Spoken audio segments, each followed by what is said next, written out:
నా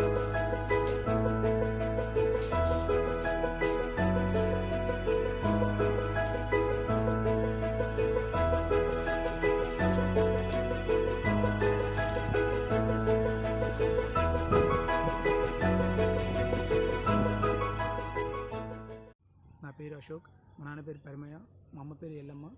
వీళ్ళిద్దరు వ్యవసాయ కూలీగా చేస్తూ నన్ను పోస్ట్ గ్రాడ్యుయేషన్ వరకు చదివించారు. అవి పోస్ట్ గ్రాడ్యుయేషన్ చదివినా కూడా నేను వ్యవసాయం చేయడానికి కారణం ఏంటంటే సీఎం కేసీఆర్ గారే. ఎందుకంటే దళితులకు 3 ఎకరాల భూమి ఇస్తారని ఎన్నికల ముందు హామీ ఇచ్చారు. అది దళితులకు ఇస్తారని ఆశతో మేము వ్యవసాయ కూలీగానే చేస్తున్నాము. ఇంతవరకు మాకు ఎటువంటి భూమి రాలేదు. ఉండడానికి ఇల్లు కూడా లేక కిరాయి ఇంట్లో ఉండాల్సిన పరిస్థితి వస్తుంది. చదివాడు కదా, గవర్నమెంట్ జాబ్ వస్తుందిలే అని మా అమ్మ నాన్న ఎంతో ఆశగా ఎదురు చూస్తున్నారు. కానీ గవర్నమెంట్ ఎలాంటి నోటిఫికేషన్ విడుదల చేయకపోవడం, నాలాంటి నిరుద్యోగులు ఈ రాష్ట్రంలో ఎంతోమంది ఉండొచ్చు.